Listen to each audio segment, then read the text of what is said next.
to grow from it. And with the young core that we have, make sure the veterans that we have, I think this summer is going to be really important for us. I know I'm gonna stay in the gym. I know we have a lot of gym rats, but we have to take our craft serious this summer.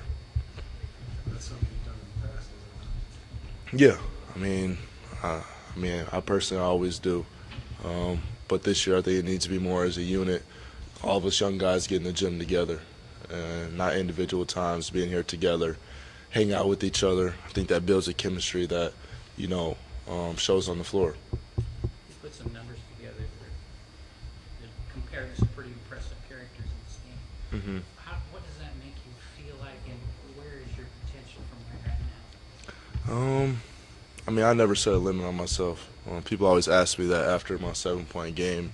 Did I ever think I could score 70 points in a game? And I always said, I never set a limit on my game.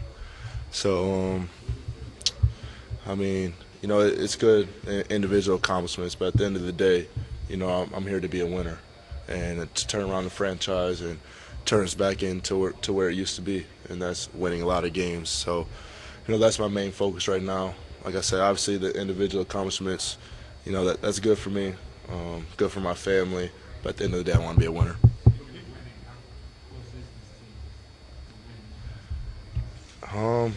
I think it depends on us. Us young guys, like I said, we have great veterans around us. So as young guys, we can't keep making the same mistakes. And we had a chance to play at the end of the year, and I think we took full advantage of that opportunity. A lot of people got good experience and learned a lot about the NBA. So, I think next season, we're going to be ready. When people say face of franchise and superstar status, Yeah. how do you feel about that? And do you even think that's where you are potentially headed? It just goes back to never setting a limit on myself. I grew up being fans of all guys that were face of the franchises, Kobe Bryant, to Dwayne Wade, Michael Jordan. So, I always grew up wanting to be like those guys, and I know that's what comes with it. Putting a lot of time in the gym and winning. So I know we have to win. So that's my goal. The responsibility, though, not only on the court but off the court as well. Yeah, a lot of responsibility comes with it. Obviously, you have to know how to speak, carry yourself in the community, be a role model, be involved in the community, and those are all things I feel like I do naturally. So, it's a big statement, to say be a face of a franchise, and it comes with a lot of responsibility, but I think I'm built for it. A lot of those guys you mentioned, LeBron and Kobe, have said really good things about you and your game and what you can be. What does that mean to you to hear that from people like that? It means a lot. Those are living legends. Like I said, guys that I idolize and, try to make my game after them. You always hear stories about LeBron, you hear stories about Kobe, and it's all about their work ethic, their competitiveness, they're willing to win, and those are all similarities I see in myself. So, it's a big statement coming from them, but, it just shows you, I'm on the right path, but I still have a lot more to go. So, that's my goal, just keep working. Ryan was kind of talking about Tyler's ability to manipulate a defense. You've obviously played with him forever. Is that something Yeah. he's always had in his game? Yeah, he's a floor general. He always knows time and possession, when to do things, when not to do things. The player that's rolling, the player you need to get rolling. So, as a point guard, you have to know all those things. And, to me, I think the point guard is a hard position on the floor. You have to deal with personalities. You have to know how to talk to certain people. So, point guard is a tough position, but I think it's something that comes naturally for Tyler, as you've seen in this last part of the season how successful he was. Down the stretch of the year, what was it like getting to play with him? He's obviously just 30, 40 minutes at a time. That's something presumably you guys pretty good before that. Yeah, it was refreshing. It reminded me of the old times, when we used to be in camp together. So, that's a really close friend of mine. He's living out his dreams. I'm living out mine. So, couldn't ask for it in a better way except for winning. So, like I said, it goes back to winning. Once we start winning, that'll be the dream story. What about you as a point guard with the ball in your hand more than we saw this season? I'm comfortable with it. Like I said, I've never set a limit on my game. I keep going back to that. Just want to be a basketball player, be able to do everything. So, whatever situation I need to be in, I'll just go from there. Well, you had to work A lot of things. Coming in with the defensive mindset, one. Leadership, two. I mean, we have a lot of leaders on this team with the older guys, with Tyson and Ronnie, Barbosa, Dudley. But they keep telling me, you need to take over that leadership role. So I need to be more vocal. I feel like kind of the leader of the young group, and just go from there. You've already developed kind of a reputation, an edge to your game. Yeah.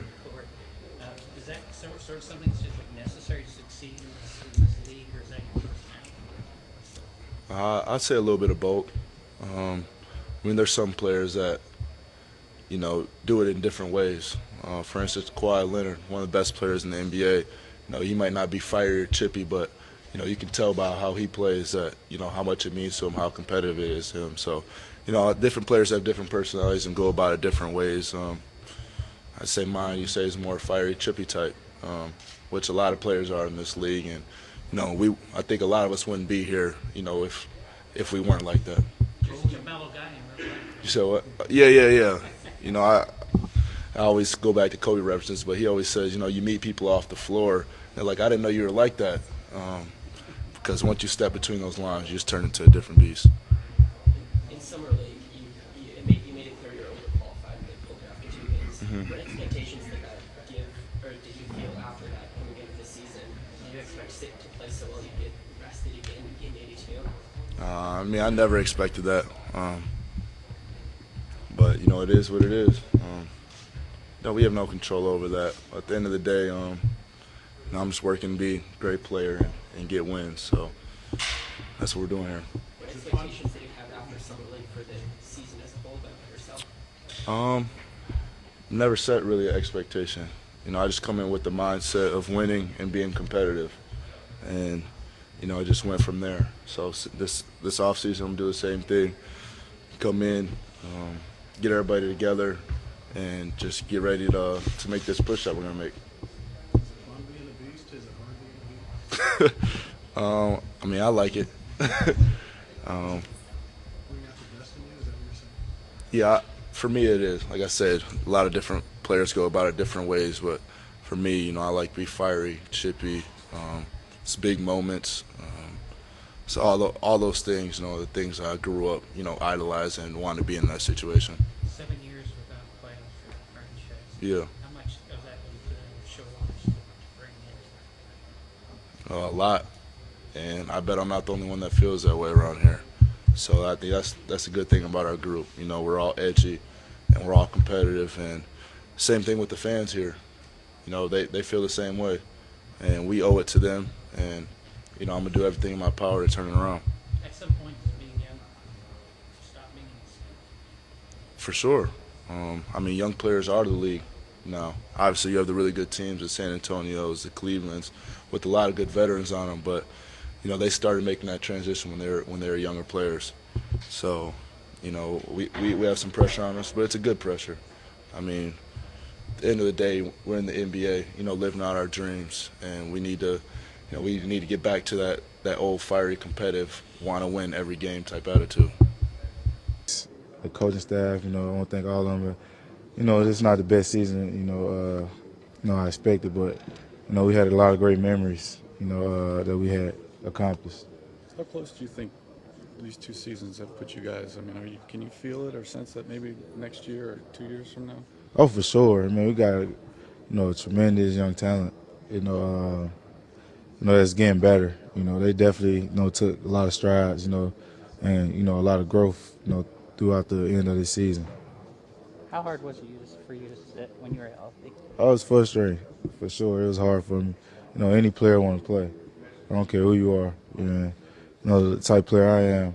I want to compete, win or lose out there on my team. It was tough, especially, I was having a, okay season. I'm sorry, Dave. Do you think it benefited you, though, like the rest and the ability to baby your body a little bit? I guess. No, not so much. 27. If you call it. How much do you feel about this being still kind of your team? Are you confident that they're I mean, I'm not worried about none of that. I just want to get better. Compete for the playoffs. That lead to a championship. It takes steps to win a championship, and it's in the right step. That's for sure. It looked like you and Devin were really getting them to figure out how to play together. Oh, for sure. It take time. That's what any backcourt. It take time figuring out, each other. And, we did that, a little bit. And we started, have a little bit rolling. And, if he got 70, you should have about 30 assists. no, I was just going to give him the ball and get out the way. He had a, phenomenal game. What's next for you as far as your development? I mean, this was a career year for you. Leadership, being more, poised, time and score, knowing better situations, when I should go, when I should send my teammates up, getting on guys, more than I have. Far as, shooting around, joking a lot, knowing to take stuff serious. So in that aspect. When you look at the future of this team, the potential this team has, like you said, you had one of your best years, Booker's emerged. How excited are you about the future? Very excited, man. You say us too, you got, Tyler, who's played phenomenal, when he started playing. Marquise, everybody grew up. That's what you expected. And, moving forward next year, you want them to take the next step. Do you find yourself looking at the possible draft picks and you're like, okay, this guy would be good for us? Or do you play GM and try to help out or anything? Of course, we sit back and play GM a little bit. But, it's a great thing I'm not. If you were GM, who would you pick? I have no idea. You got to ask Ryan that. Did you say, hey, we don't need another point guard? Huh? I guess. What would your message be to fans out there? You may have answered this, but just you haven't been here for all the 70 years, but the fact that the team hasn't been in the playoffs in 70 years and used to winning around here, what's your message to them about being patient? Just keep supporting us. Everything turns around. Everything's always, find a way, to go right. Right now, we heading in the right direction. If you want to hop on another bandwagon, you're going to miss out. What do you think is the biggest need? What do you guys need right now going into next year?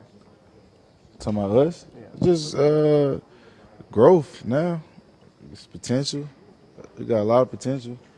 Marquise, Devin, like I said, myself. We got great vets, Tyson. The list goes on. Al's played, great. So right now it's just, gelling, trying to get that chemistry down.